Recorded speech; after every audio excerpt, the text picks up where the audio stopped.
Hello engineers, मैं engineer Saurabh Mishra स्वागत करता हूं आपका आज के इस वीडियो में। और आज के इस वीडियो में हम कम्प्लीटली आपसे बात करने वाले हैं टाइल फ्लोरिंग के चेक्स के बारे में कि आप टाइल लगने से पहले क्या क्या चीज़ें चेक करनी है और टाइल लगने के बाद आपको क्या क्या चीज़ें चेक करनी है। तो हम आपको कुछ वीडियोज़ और कुछ इमेजेस के माध्यम से मैं आपको समझाने की कोशिश करूँगा, तो उसको आप ध्यान दीजिएगा।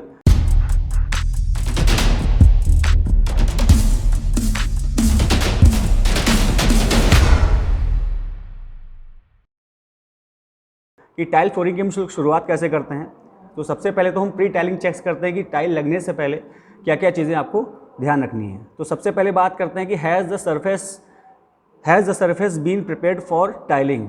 हमें जहाँ भी टाइल लगानी है क्या वहाँ की सरफेस एकदम प्रिपेयर्ड है कि वहाँ पे कोई डस्ट पार्टिकल हैं। अगर इस तरह की चीज़ें हैं तो आपको सबसे पहले उस सरफेस को, उस जगह को टाइल के लिए पूरा तैयार करना है। तैयार करने का सेंस ये होता है कि वहाँ पे जाके सिर्फ मिस्त्री को काम करना पड़े। इस तरह की सिचुएशन आपको बना के रखनी है कि जैसे आप सबसे पहला काम करते हैं उसकी सफाई करवाएंगे। सफाई करने के बाद उसमें हम लोग पानी डाल के पूरा उसको साफ़ करवाएंगे और जो भी वहाँ पे प्लास्टर के दौरान कोई भी फॉल्स सरफेस वहाँ पे होती है तो उसको हम लोग छेनी हथौड़ी की हेल्प से क्या करते हैं, उसको हटाने की कोशिश करते हैं और हटाते हैं और पूरा साफ़ करते हैं। तो इसी तरह से हमें ध्यान रखना होगा कि जो हमारी सरफेस है एकदम क्लीन और प्रिपेयर्ड हो।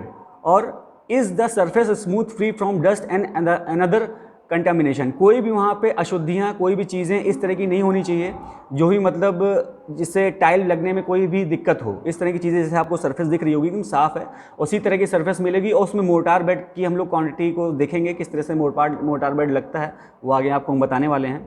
तो सबसे पहले क्या है, if the ceramic tiles are used have they been soaked for at least 30 minutes. मतलब कि लगाने से पहले उनको लगभग एक दिन पहले डाल देना चाहिए। उसके बाद उनकी बेटर तरीके से अब्जॉर्प्शन हो पाता है। जितना पानी उनको सोखना होता है सोख लेते हैं, लेकिन मिनिमम आपको 30 मिनट क्या करना है, उसको डाल के रखना है।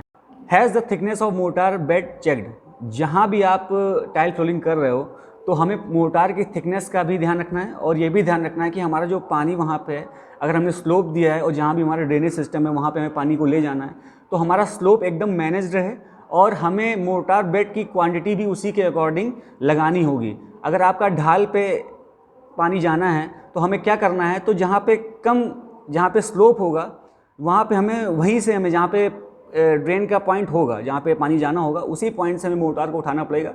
तो हम मिनिमम क्वांटिटी को मैनेज कर पाएंगे। और अगर बात करें तो 20 mm का मोर्टार हम लोग बेड मानते हैं। Are the required tools available. जितनी भी चीज़ वहाँ पे ज़रूरत हो at a time of construction, जो भी हम एक्सिक्यूट कर रहे हैं टाइल फ्लोरिंग, तो हमें जितने भी टाइप के टूल चाहिए होंगे तो वहाँ पे टूल होने चाहिए। उसकी वजह से किसी काम में कोई दिक्कत ना पैदा हो। आपके पास टाइल को प्रेस करने के लिए हथौड़ा होना चाहिए, उसके बाद आपका स्प्लिट वाटर लेवल होना चाहिए। डिफरेंट टाइप के आपको यहाँ पे दिखाए गए हैं इमेजेस में, तो इतने टाइप के आपके पास टूल्स होने चाहिए। उसके हम बात करते हैं, are there any specific requirement for client. और हमें क्लाइंट से ये भी पूछना है कि are there any specific requirement of the client. क्या और भी क्लाइंट की कोई मतलब एग्जीक्यूशन में वो चेंज चाहता है, किसी तरीके की चीज़ें दिख रही हैं तो उसमें अगर बदलाव चाहता है और उसकी क्या क्या रिक्वायरमेंट्स है, हमें उसकी रिक्वायरमेंट्स को पता रख के ही काम करना है।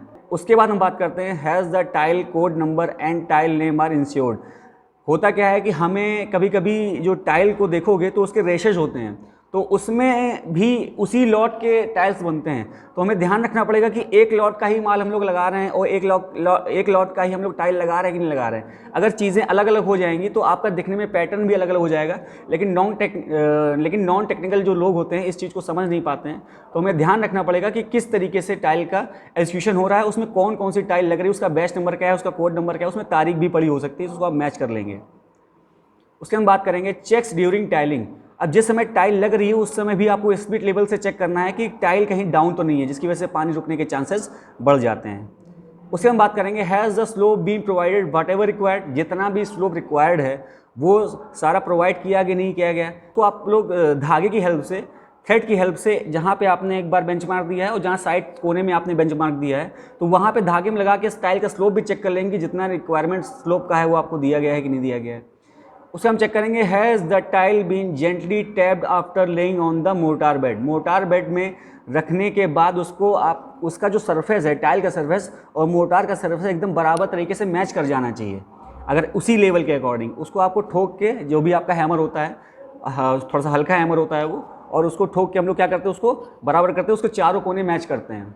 हम बात करते हैं पोस्ट टाइलिंग चेक की। Have the joint been clean to remove loose mortar.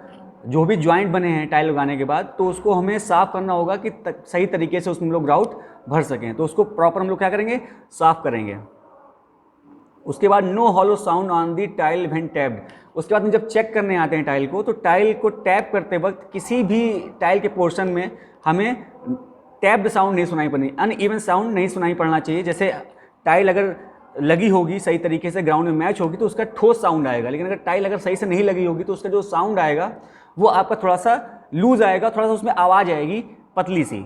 Has it been insured that grouting is only done after 24 hour of laying of tiles. हमें क्या करना है, जो ग्राउटिंग करनी है जिसके लिए आप रूफ साफ कर रहे थे, तो उसको हमें क्या करना है कि 24 आवर्स पहले ही साफ करके रख लेना है, और मतलब 24 आवर टाइल एग्जीक्यूशन के दौरान ही हमें उसको सही करके लगा देना है ग्राउटिंग को। Has the area been barricaded so as not to allow foot movement. मतलब यहाँ पे क्या कहना चाह रहे हैं कि आपको उस एरिया को टाइल के एग्जीक्यूशन के बाद प्रॉपर बंद कर देना चाहिए कि उसमें किसी तरह का मूवमेंट ना हो। क्योंकि क्या होता है, अगर उसमें पैरों से मूवमेंट हो जाएगा तो टाइल का लेवल ख़राब हो जाएगा और टाइल वहीं दब जाएगी। तो इससे सही सरफेस क्लीन हमें नहीं मिल पाएगी, और जो एस्थेटिकल व्यू हम सोचते हैं कि टाइल को लगाने के बाद आएगा, वो नहीं आ पाता है। तो क्या करना है, हमें इस तरह से अपने एरिया को बैरिकेड करके रखना है। तो जैसे आपने देखा कि मैंने आपको टाइल फ्लोरिंग के प्रॉपर एग्जीक्यूशन के बारे में बताया है, इसी तरीके के मैं डिफरेंट जो काम होते हैं कंस्ट्रक्शन इंडस्ट्री में, उसके लिए प्रॉपर आपको चेकलिस्ट बताने के लिए मैं अगले वीडियो में आपसे फिर मिलूंगा। तब तक के लिए जय हिंद, जय भारत।